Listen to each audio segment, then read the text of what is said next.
Hey, good morning, good afternoon, good evening. Scott Luton, Greg White here with you on Supply Chain Now. Welcome to today's live stream. Greg, how you doing today? I'm doing quite well, Scott. Yeah. Very lovely weekend. How was yours? Is there ever a bad day in Greg White's neighborhood? Uh, wow, probably. But my powers of denial are much greater than any badness. Well, I'll tell you, looks like you had a great weekend. We had a great weekend here, caught up with a lot of family. My son Ben, who's playing baseball for the first time in a couple years, he got the Ooh, game ball over the weekend, Greg. what? Yes, the game ball. Awesome. So, and we know he gets his athletic genes from Amanda and Right. her and her family, maybe, or really anyone other than me is where he gets his athletic genes from. Man, That's how it it's works. just those little successes as a kid that gets you hooked on the sport. That's right. It is really an affirmation that, hey, I can do this, right? That's right. Make That a is right. meaningful contribution. That's the message that the game ball delivers. Man, I wish you were there Saturday. You said it a lot better than I could. I completely agree. Never But hey, fails, right? I mean, it's easy to be the smart aleck kid in the back of the room, right? It's hard to be there in the moment and think of the right thing to say. oh, you are so right, so right. But hey, today, Greg, it is the Supply Chain Buzz, a live show that comes at you every Monday at 12 noon Eastern time, where we talk a little bit of baseball, but a whole lot of news across global business, global supply chain, and we want to hear from you. Greg and I are going to give you our take and analysis, and then some. And would love for y'all to weigh in the comments. Like we already have some folks here. We're going to say hello to a few folks in just a minute. But Greg, one other thing, Yeah. if any of our listeners or viewers are out there, maybe you're listening or watching the podcast replay, hey, consider joining us live on LinkedIn, YouTube, or some other social media channel of your choosing. Again, every Monday, 12 noon. We'd love to hear from them, wouldn't we, Greg? Yeah, YouTube is my favorite. But I mean, we're live on what, Twitter, even Twitch. So you can watch and learn about supply chain while gaming. What is better than that? That's right. That is right. We're going to say hello to a few folks. I want to share a couple resources before we do, Greg, because last week we talked about the U.S. Bank Mm, Freight Payment Index for Q1 2023, right? You yeah, and me and Bobby Holland and Michelle Moore with GAF, and chock full of insights. A couple of key takeaways, uh, and this shouldn't surprise anybody. That all the data and the observations shows a continued soft trucking market. In fact, Greg, first time in 3 years that we've had quarter over quarter and year over year drops in both shipment volume and spend. Greg, right. your thoughts? Um, I I think that it is a very difficult market to predict right now, but we are nearing an equilibrium point. It feels like, right? I mean, rates have been going down, down, down, down, down, down, except for overall, except for in regions. And I think part of the lesson here is that what is it? People say if you have one foot in an ice bucket and one in boiling water, overall you're comfortable, or on average you're Right. comfortable, right? And that's the value and the lack of value of averages. So what I like about that U.S. Bank show that we do every quarter is that you get to see what's impacting your particular region or a particular region that you're operating in, because the realities of the Southeast were dramatically different than a number of the other of the other regions, and it was shocking this time. Yep. Agreed. So really interesting stuff, and we learned just how predictable the market is. You'll have to watch the replay to learn. Yes. Yes. And we're going to be publishing that replay this week, if I'm not mistaken. And better yet, it's free to download the Freight Payment Index. So I'm sure Amanda and Catherine, by the way, thanks for all that y'all do behind the scenes. We'll be publishing the link to that in the chat. Greg, good stuff. And look, I'm already looking forward to the next quarter. All right. So moving right along, let's say hello to a few folks. We got a bunch of Yeah. folks here ready to go on a Monday morning or Monday afternoon for some. Ooh, yeah. Josh Goody, Which of course, tuned in from Seattle. Happy new week to everyone. He says Greg is doing better because the Spurs actually won this weekend. Greg, is that true? I'm not. Oh yeah, he's talking about Tottenham. I'm sorry. I was thinking San Antonio's out of the play.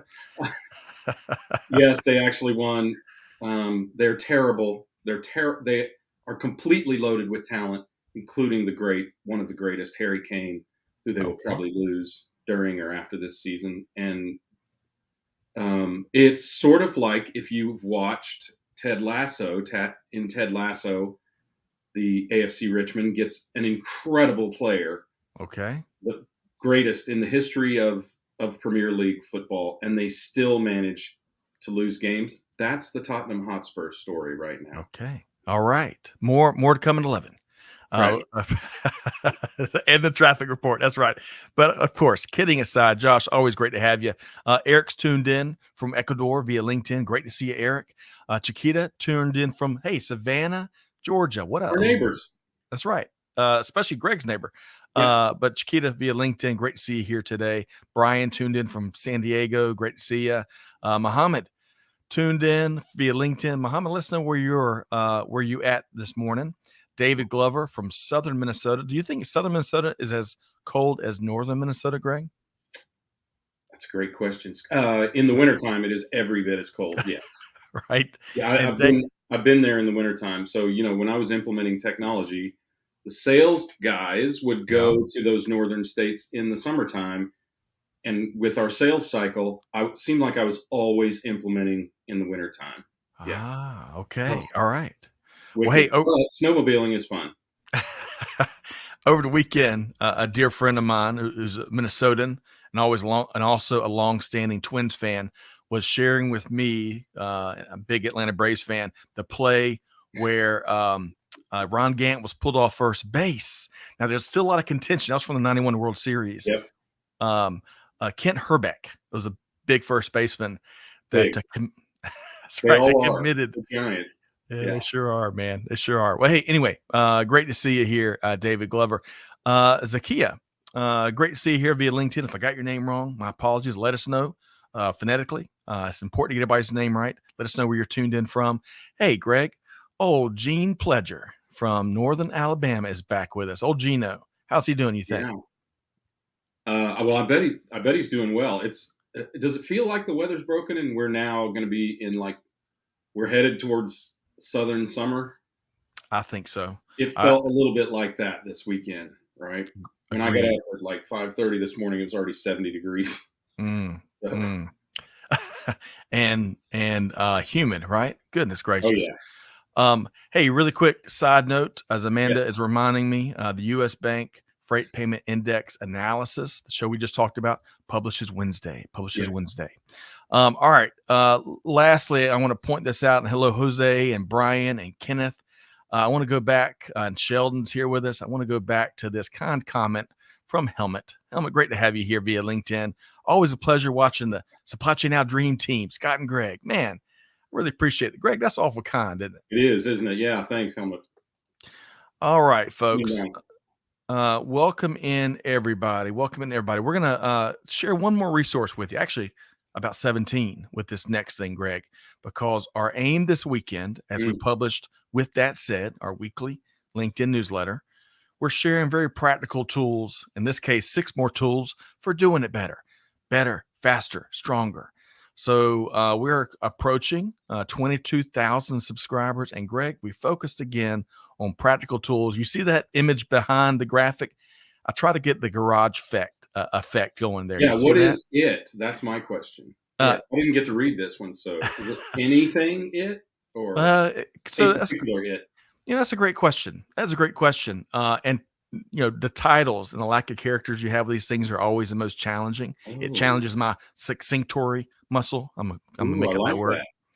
that. But it is supply chain management, but also general business, right? Because a lot of times, what will allow you to be a better supply chain manager, supply chain practitioner, oftentimes a spillover effect that will make you a better leader and just better in business. Would you agree?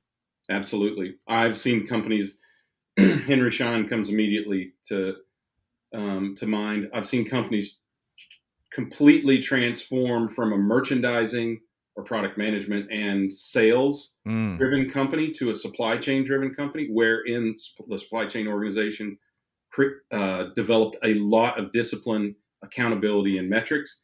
And all of those other departments, including sales, started to adopt that culture, and it just absolutely transformed the company. And the stock exploded. Thank you very much to the execs at Henry Schein, by the way. I bet. What a great story. I bet and there's a lot more to that story. I bet, Greg White. We'll Yeah, tie it's into a that. great example, and I Mm. mean they have made it. I'm not even sure they realized it at first that that's what they were doing, but it became very intentional after a time. Okay. All right. Well, I appreciate the question. I appreciate everyone that have really enjoyed with that said and subscribed to it. We got the link there that will take you to the most recent edition. And one of the things I like about LinkedIn is that makes it really easy to subscribe. You click on the button and then it's delivered to your profile, but also to your email, whatever you signed up to LinkedIn with. Mm. All right. So Greg, are we Yeah. ready? We've got a really big story out of the gate. We're starting here on the Mhm. supply chain buzz, and it is the story of of Shopify. Right, made some really tough decisions here recently, followed by some really big moves. Let me lay these out, and Greg, I can't wait to get your take on here. So, after a surprisingly successful first quarter, where Shopify beat most analyst predictions, the company announced that it'd be laying off 20% of its workforce. Most of Shopify's physical fulfillment network, as well as its shipping service company, Deliver with two R's, will largely become part of Flexport. And Shopify's warehouse automation firm, Six River Systems, Greg, that you and I have gotten to know really well, well, Right. that will be sold reportedly to Ocado Group, which is a grocery tech company based in the UK. So, Greg, would love to get your take on these moves from our friends at Shopify. Yeah. Well, the cutting of jobs, get used to it. Mm. As we all probably are loath to admit, but know in the depths of our heart, companies completely overhired in 2022. Expecting that the kind of bull run of commerce after COVID would continue, not seeing clear and apparent um, warning signs in the marketplace. So we're going to see a lot more of that. The other is that we're going to start to see some of these companies that have invested in internal logistics divest of those.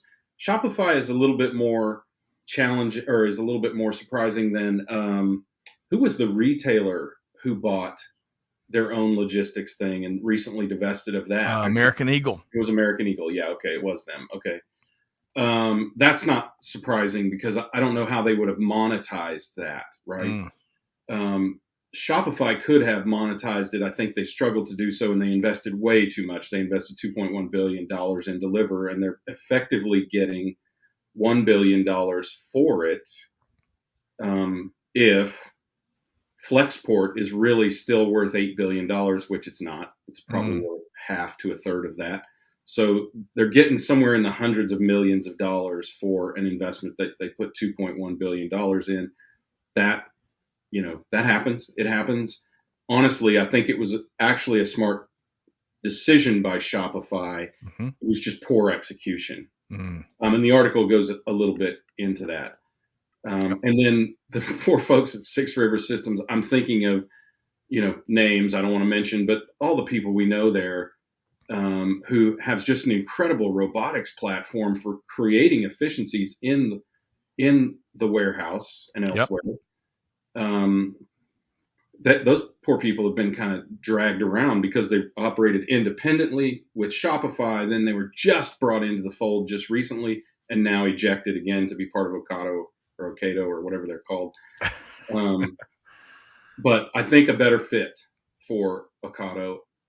On the other hand, I like the divestiture of this because remember, maybe you don't remember, but Shopify already owned 7% of Flexport. Right.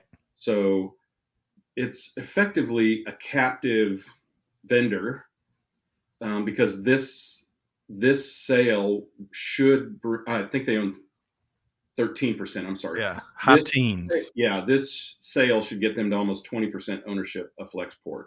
Yep. Again, depending on the valuation. So it tightens the bond between those companies. It lets each do respectively what they do most effectively, and then to collaborate closely. And then maybe in the, I love this word, Scott, so I'm going to use it. Maybe in the future we have a super competitor where they come back together again, right? Because the only hope for at least American companies competing, having an alternative to Amazon is really Shopify. Right. There's Alibaba out there. I think a lot of companies are loath to do business with a Chinese company, especially one that's already, I think, 3 to 5 times the size of Amazon. So I think that has been a challenge for them. But I think a third alternative out there will be good in the marketplace. Agreed. And this will make it more cost effective for all. I love your 3-minute and now everything folks need to know about what's going on with these big moves from Shopify. That was a wonderfully enlightening 3 minutes, Greg. Well, it right? could be 100% wrong too. Well, but I mean, when this kind of stuff happens, you have to kind of look at the why, right? The what for and the what next. So, that's my take. Thank you for saying that at the top of the show. This is our take, not that's right.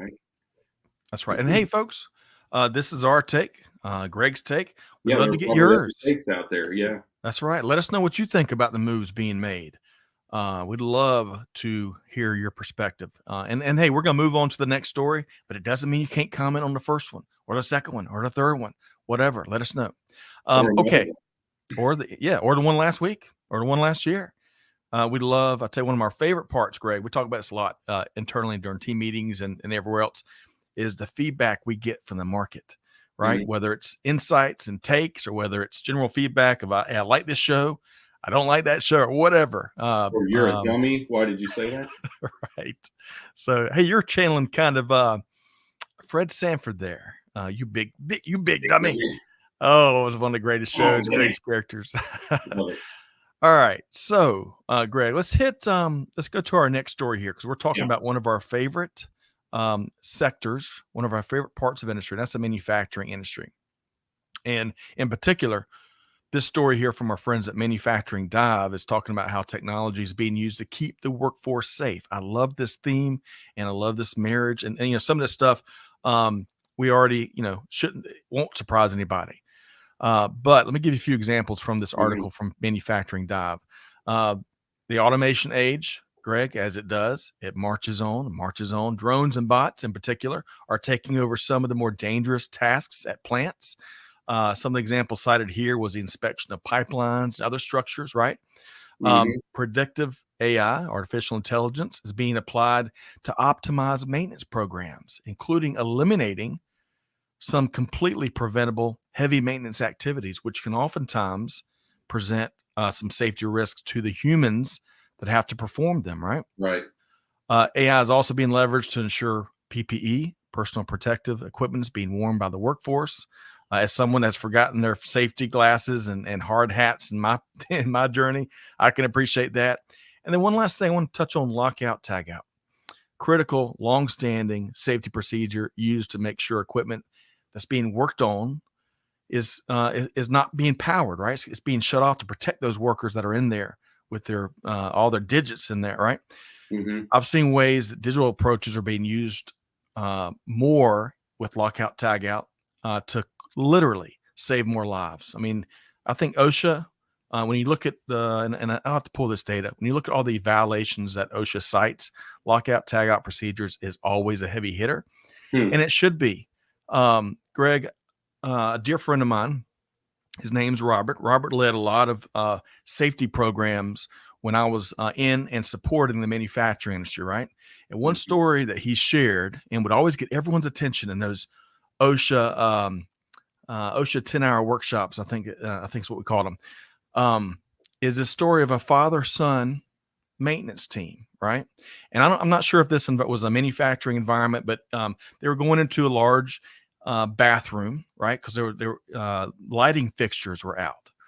And so they had cut off the power, right, to the light. And I believe the father was up in the light in this big bathroom, and the son had stepped out for a minute. Well, some member of the team didn't realize lighting was being worked on, flipped it on, and unfortunately it killed that father. And do you know who came and found him? It was his son. So, that's not maybe a widespread thought when it comes to when you think of lockout, tag out, but it is such a universal application, whether it's on the plant floor or in offices, Mhm. everyone being on the same page with the danger, what's taking place, and how do we communicate that?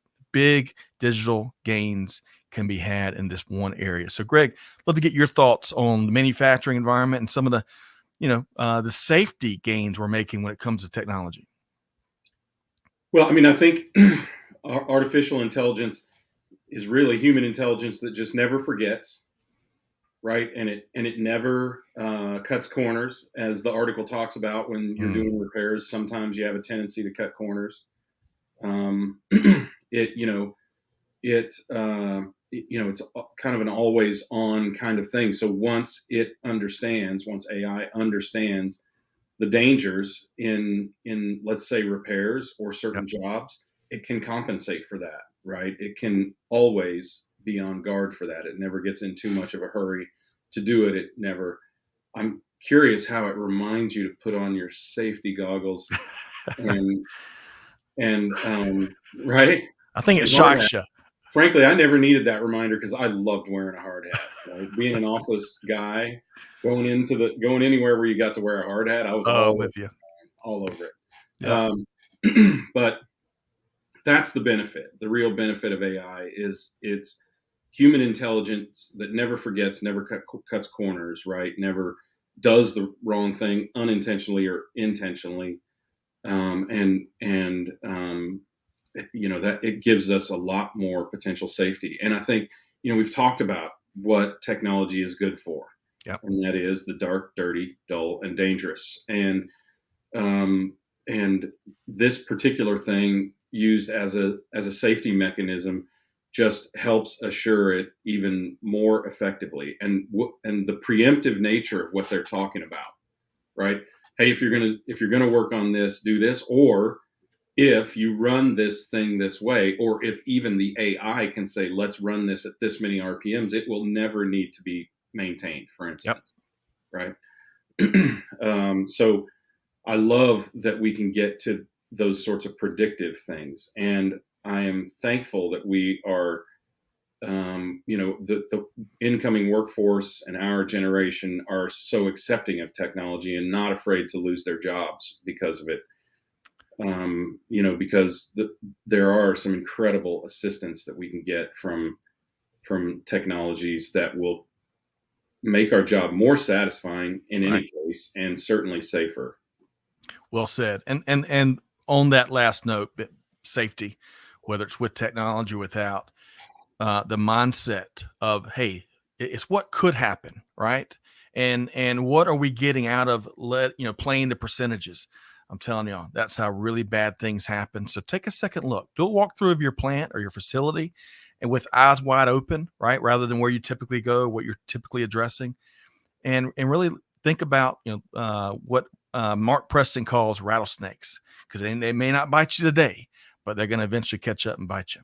Well, and Um, I think Sheldon makes a good case here. If you want to yeah, show yeah. his Let's do this. comment, it's not just about preventing an accident; it's preventing physical injuries, because now they have these skeletal assists, right, that can identify when you're straining a muscle at a certain, to a certain level, and assist more with your left arm than your right arm if you're stronger in one or the other. Yep. That sort of thing, and prevent it from that standpoint too. It's not just an accident; it's also Yes. kind of repetitive use industry or injuries, and straining injuries, and I think particularly the drones and bots. Yeah. I mean, everybody gets a little bit sad when their drone hits the floor and shatters, but nobody's that upset about it, right? And Right. better that the drone do it, and more effectively as Yep. well, right?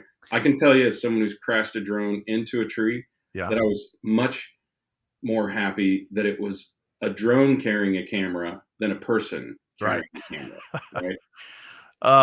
Cecil says, as always, great points. Great to have you, Cecil, via Yeah, LinkedIn. Let us know where you're tuned in from. And Sheldon, to Greg's point, Sheldon's comment is, I love it, especially those other applications that address issues with physical Yeah. motion, such as unsafe lifting techniques and other unsafe behaviors, such as proper PPE. Well said, Sheldon. And I'll just add to that, my buddy Mark Preston, who I worked with for quite some time, learned a lot from old Mark. Mark, when he'd walk through plants, I've been through, approaching 400. He's been through probably 4,000. He says he would always look for elbows. Because, Greg, to your point about reaching, if you see elbows, it means things are closer to you. When you lose those elbows, it means folks are reaching. That could be back injuries and other things. So look for those elbows, to Greg's point. Well, I think the beautiful thing too, let's address this, and that is that fewer and fewer people want to do these dangerous jobs. Yeah. So it really is a necessity to automate them. Nobody is losing a job in a fulfillment center or a warehouse or a manufacturing facility because of technology, right? Yep. Because we have been talking about this since even during the pandemic, or at least when it was still somewhat of a concern, that people are staying away in droves from these types of jobs. And some of them will never come back, right? I mean, I think even when we think about drones, you have to think about trucking and the fact that they never fall asleep at the wheel, and they also, by the way, don't need to sleep. Right. So it can be both faster and safer. Yep. Right. And it also alleviates people from having to do jobs that they won't. My thought is, and I can't remember who it was, somebody actually affirmed that this is being tested now, that what they'll have is harbor pilots. This is the same, the equivalent of harbor pilots for towns or cities like Atlanta, where the roads are windy and confusing and traffic is difficult, where a truck just automatically stops outside of a metropolitan area and then a human gets in it. So if somebody wants to be a truck driver, and I think this is more and more the case these days, if someone wants to be a truck driver, they can do it when they're wide awake in their hometown, right, on streets that they know. And what an incredible combination of solutions that is to create both better job satisfaction and greater safety. Beautifully said. And we don't talk about, no one, in my view, just my opinion, talks about safety enough here. And I can't wait to see some of the gains that you're talking about, that the article talks about, that Sheldon, everyone in the chat's talking about. All right. So really quick, 2 quick announcements, maybe 3. Leah Luton tuned in from the SPCA in Aiken County, South Carolina. Hello to you, Mom. Love you. And who knows, we maybe send pics in the comments. I'd love to know. Well, I'm not sure. We'll see. Folks can let us know if you can send pics, but I am getting pics here on my phone, as who knows, we might be making another acquisition. Oh, that's a cute dog. We'll see. Hey, and also, Greg, quick announcement: opportunities, resources, opportunities to learn, resources, tools, perspective that matters and can help. That's what we're all about. I want to share, folks, this opportunity coming up this Thursday, May 11th. Now, most of our listeners are familiar, undoubtedly, with Barrison and Paul Noble, maybe even Jim Braun, who knows. But Greg, we've got a great webinar coming up this Thursday, 12 noon Eastern time, focused on procurement, right? Supply chain, better practices, MRO, tailspin management, vendor managed industry. We're going to be tackling a lot. Greg, what would you think? What do you think is most important about this upcoming live session on Thursday? I think all of these things. So VMI, in case you don't know, is vendor managed inventory. But I think how you can improve your procurement practices with those things. We talked about this so much. It's great to hear from people who are helping companies do it or part of companies that are doing it. But collaboration, that's working more closely with your vendors. And what was the statement early on in the pandemic? If you haven't been kind to your vendors or your trading partners, it's too late to make friends now. That's right. So that collaboration includes a back and forth between your team and any trading partner's team. And of course, tailspin is all that little stuff that has a tendency to be lost, where the discipline of procurement tends to get lost. And vendor managed inventory is the ultimate. It is the ultimate act of trust with your vendor to have them help you determine what you ought to carry. And I think that has been happening with collaborative planning, forecasting, and replenishment in retail for a lot of years. It takes a lot of trust, but the benefits are amazing. Because imagine you have 100,000 parts to build something, and one vendor only has one or two of those parts. You don't care about that. I mean, you can't put enough emphasis on that. Whereas it's their livelihood, this vendor, and it's in their best interest to make sure that you have the appropriate amount at the appropriate time in the appropriate place. So it's I've seen it work. I love it. I think more companies should use VMI, and I think it'll be a great portion of the discussion. Agreed. Well said. I'm glad I asked you there. Join us this Thursday, 12 noon Eastern time. It's not only going to be Verison. They're bringing Eric Wilk with Worth Industry, really big organization doing some really cool things across industry. So join us 12 noon Eastern time. The link, we try to make it really easy. Drop the link right there in the chat, so you're one click away. All right. And as Josh pointed out, going back to automation, Josh says, hey, Tesla posted a video of road tests on their new Semi a few weeks ago. Love to see that. All right. Good looking too. Really? Yeah. It's like super futuristic. It's got this sort of drop nose thing. Okay. Speaking of, yes. I was talking to a couple folks, I don't know about you, Greg, but, all the new plants breaking around here in Georgia, big commitments, tens, probably 20,000 jobs in the balance is collectively across the state. I'm getting a lot of questions around Rivian, the Rivian plant. They're breaking ground. There's litigation to try to stop it based on, upset local residents. We'll see. Of course, a lot of folks have there's been no shortage of reporting around the financials and some other challenges the company is having.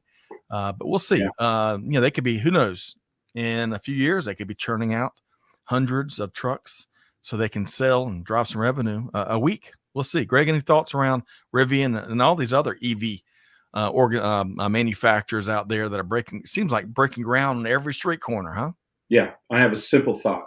Stop whining, or you're going to wind up driving Chinese EVs, because at the Shanghai Auto Show this year, they showed that they are nearly a decade ahead of any of the Western EV brands or EV producers. So we got to let them get started, and we got to get serious about it. Look, electric vehicles have their challenges. I don't like the way the batteries are mined. I don't like that they use these types of batteries.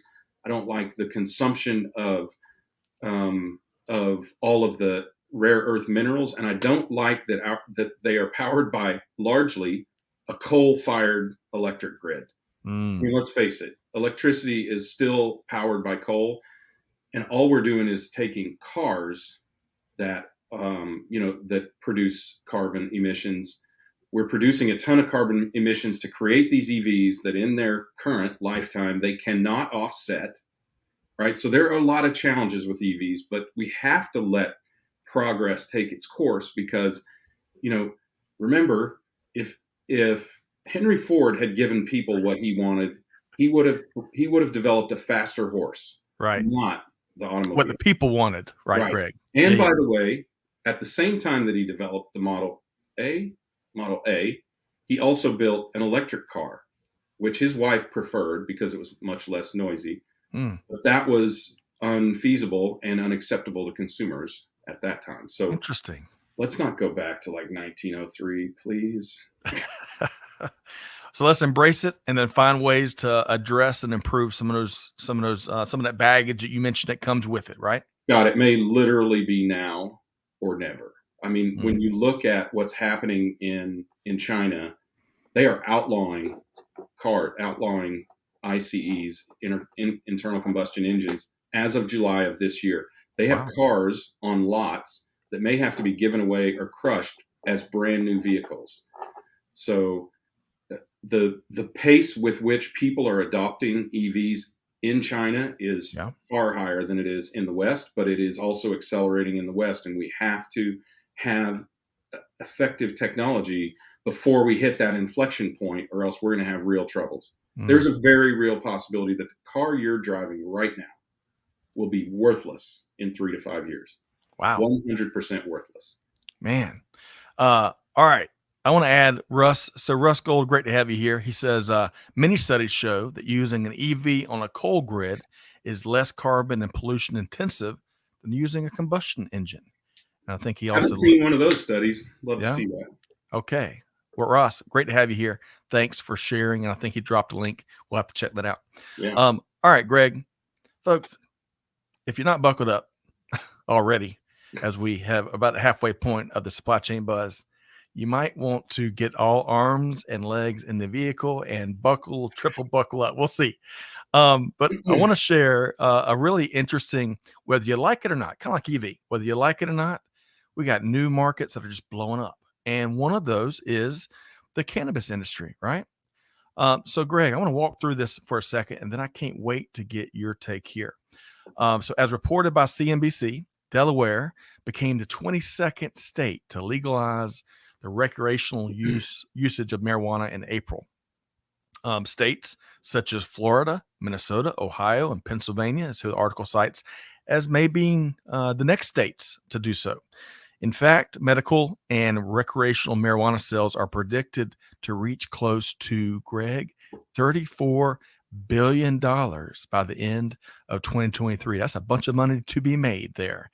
So, Greg, and we're going to have, thanks to Catherine and Amanda, they dropped some interesting trivia in terms of all the slang names. We'll try to use some of those, the slang names for marijuana out there. But kidding aside, some folks, Greg, may not know of your experience in this industry, right? And a lot of folks may also not know, I'm betting, many of the quirks and the unique aspects related to the cannabis sector. So tell us more there, Greg. Yeah. So let's start with just a little bit of background. So I was on the board of directors of a technology company that provided technology into the cannabis industry. Good friends with former technology founder, and she is big in the cultivation side of the industry. And I'm good friends with a number of investors, venture capitalists, and their limited partners, the people who invest in the venture capital fund in the cannabis industry. And I am also probably the most ironic entrepreneur ever in the cannabis industry, because I'm not necessarily for legalization, but I'm also not against the fiscal opportunity that at one time, I want to be clear, at one time presented itself in the cannabis industry. I think we have to recognize that. You don't have to recognize. I have recognized. I'm going to tell you what I think. Okay. So now it's time to buckle up. I think of the 4 U's of cannabis: unenlightened, undisciplined, unprofitable, and unscrupulous. So many people are a bit Pollyannish about a number of things in the industry, or they're opportunistic or greedy. Those are the unenlightened. The undisciplined are the masses of terrible, terrible business people, the people who couldn't transition from using their notebook in high school to sell weed into a real business. The unprofitable nature of this business. Virtually no one has made significant money in this industry. Not big corporations. Constellation Brands lost $8 billion. Many other investors have been outright scammed by a number of big companies that they invested billions of dollars into, and those people are now in prison in various countries. Even VCs are losing money. And that, if you've ever dealt with a VC, those deals are usually very carefully structured so that the VCs don't lose their money. Something absolutely catastrophic has to happen, and it continues to happen over and over again in this business. And get this is how bad the profitability problem is. California, the state of California, right, is actually lowering taxes on the cannabis industry to help some of these companies make money. That's how bad it is. Wow. So we're going to talk about some of the confiscatory taxes and why governments are all for this later. But and then the unscrupulous nature of it, there are delusional people, opportunists, hucksters, and outright straight up criminals in this industry. And it is an open secret in the industry that cultivators, dispensaries, tech providers, and government officials and and the investors talk about. Everyone knows that there is an incredible lack of scruples in this industry. Really? Yeah, I mean, it's just, I can't tell you the number of meetings I've been in where I express shock because I'm naive and hopeful, right? And I always assume noble intent first. Where I'm in that, and they're like, remember, you're in the weed industry, right? So you have to start to accept that. Interesting. Additionally, this is one of the reasons that I'm wishy-washy on whether legalization makes sense. There is no, and I can't wait to have somebody try to refute this, but it's impossible. There is no credible medical evidence of benefit of use of cannabis. There is Really? absolutely none. Nothing credible, nothing that has been peer reviewed, nothing. And part of the problem with profitability is that the state by state nature means few economies of scale, which is what limits the profitability. And the state by state nature of it, of the structure, meaning you can't grow weed in Oregon and sell it in Washington. If you grow weed in Oregon, you have to sell it in Oregon, because if you cross state lines, you are breaking federal law. In fact, if you are growing weed, you are breaking federal law. It's just that the DEA and the FBI have declared that they will not enforce federal law if organizations do not conduct interstate commerce. So, Greg, let me just for some of us, but this is the first time. Of course, you and I have had this chat before, but just to clarify. So, if I'm following you, federal law still opposes everything. However, agents are of the usage and the growing of marijuana, but the agencies are essentially refusing to enforce those laws, which is why it's fell to the state level on a state by state basis to pass laws that enable this activity and these businesses and these farms and the selling, all of that to take place. Do I follow you right? So far, okay. Let me continue that thoughts, because that is right on track. With those state laws are in fact a violation of federal law, right? They do not usurp federal law. Federal law, they could at any time come down on every single state who has or state and every participant in the cannabis industry with federal enforcement at any time, because those laws do not usurp federal law. So there's some other dynamics. Those hucksters are either naive or opportunistic, and too many folks in the industry are in it just for the big score. They think if I own Colorado, that when federalization happens, somebody's going to have to buy me for a big multiple. And that's not a good way to build a business, right? And it's been unsustainable in a lot of cases because it's been so much longer than they thought it was going to take to get to federal approval. So many of these companies have burned through so much capital that the investors have just said, shut it down. Wow. And that's the other thing. We have a dangerous combination in this industry of both naive and greedy investors, right?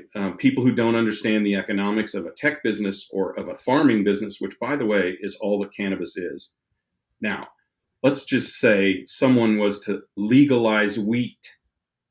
Would anyone want to jump in that business and think that they were going to make a big fortune? And as a person from Kansas, right, I can tell you that I already know the answer to that. So, what's really happening is the states it's sort of a cash grab for tax revenue, because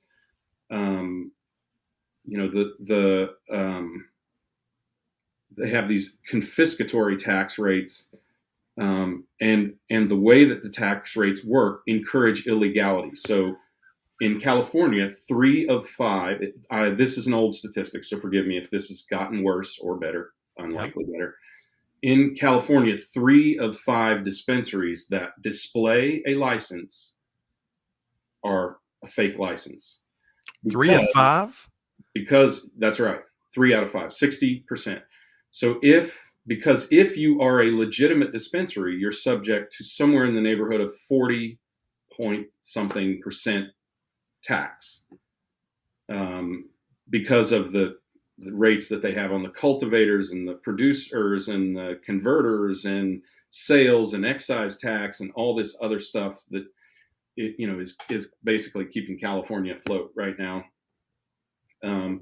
So a lot of companies, they can't afford to pay the taxes and pay their people. So they'll operate legally for a while, and then they'll operate we don't call it illegal in the trade anymore. Somebody out there who's in a cannabis industry can probably remember this faster than I can, but I think it's illicit, in the illicit industry, which basically means they go from being a good citizen business person to a straight up drug dealer.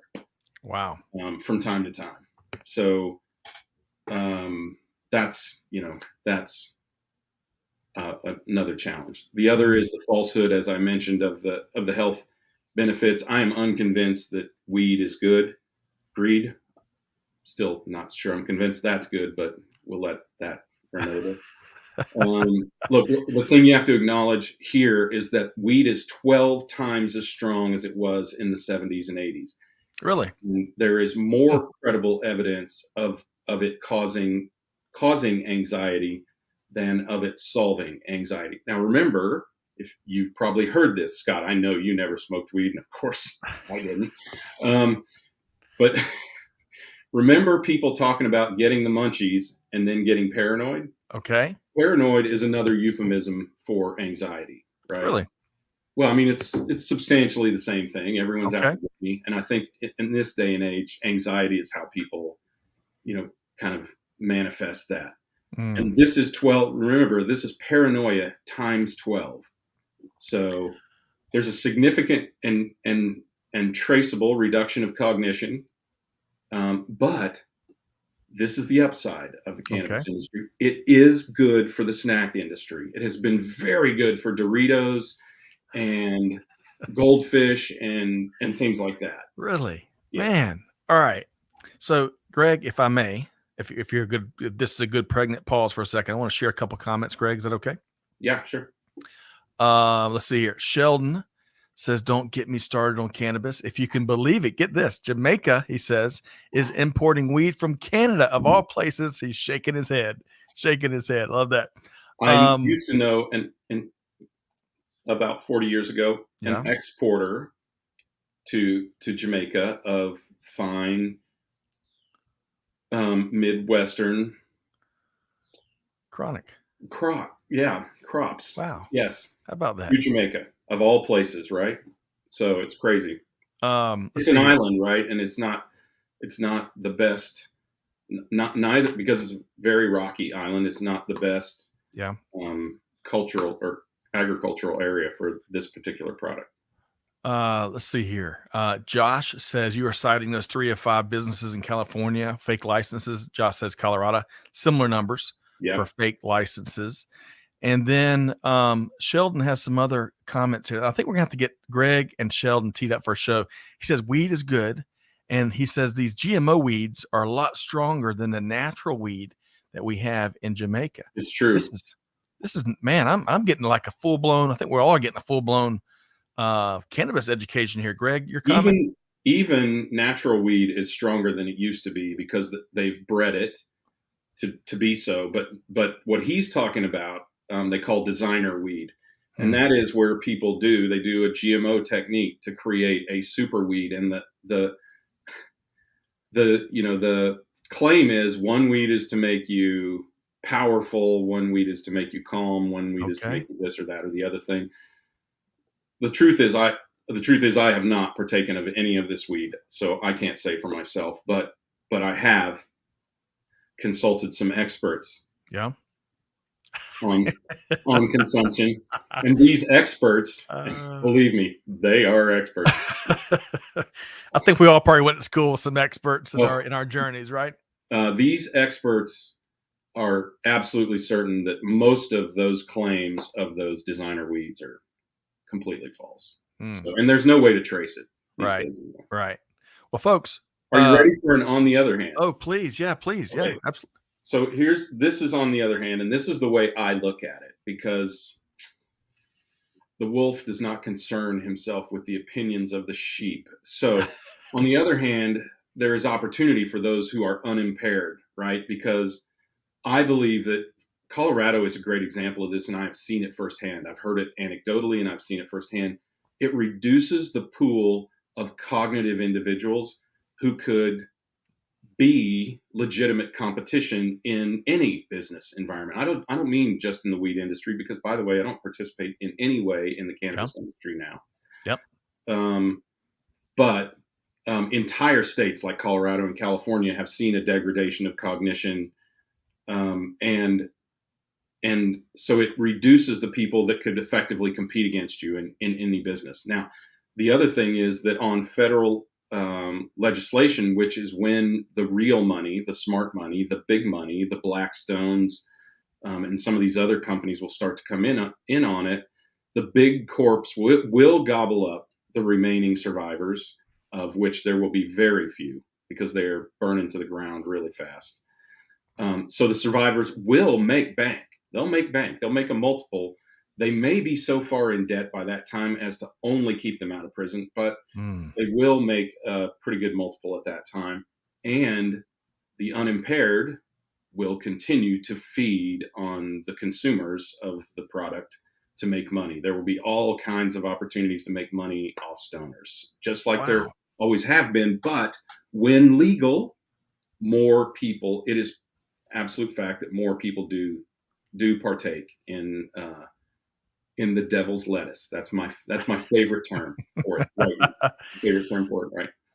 So, and this is the thing that I want to close with, Scott, and then I'll just we'll let the conversation go wherever it does. Look, in truth, this is a greed play by the government to accomplish two things. One, to gain the favor of what polls, whatever you call them, political operatives call the useful idiots who will vote for politicians that favor legalization, and that's their term, not mine. Right. And increasing tax revenue, weed, and now psychedelic tax schemes. Just imagine the world on mushrooms. Are in the 10 to 47% of sales range. 47% in Washington, right? It's $300 an ounce for weed, which is an incredibly high price to begin with, and roughly 47% of that is going straight to taxes, straight to the government.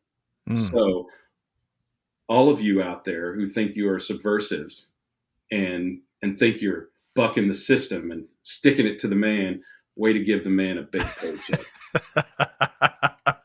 All right, man. This has been eye-opening, as I knew it would be, because a lot of folks they may have an inkling of a shred of what you shared there, but man, this really mind-blowing. I am going to get absolutely inundated from people I both know and don't know. Yeah, letting out some of those dirty little secrets, but I don't care. It is what it is, right?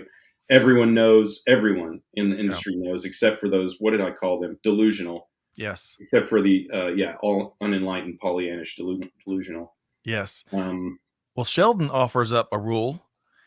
He says, "Don't get high on your own supply." Rule number 1. Yeah, man. He's seen Scarface. Yeah, I love that. Okay.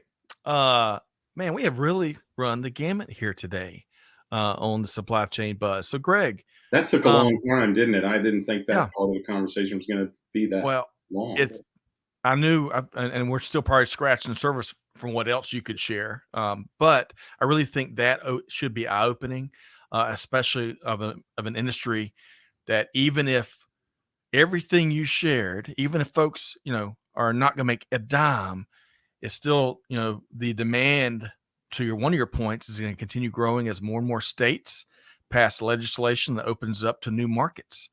And that $34 billion, it doesn't necessarily open a particular company to new markets. Let's just be clear. Okay. It opens up the entirety of a new market. For instance, Delaware now will be able to have recreational outlets, recreational dispensaries. Now, I believe Delaware was a medical state.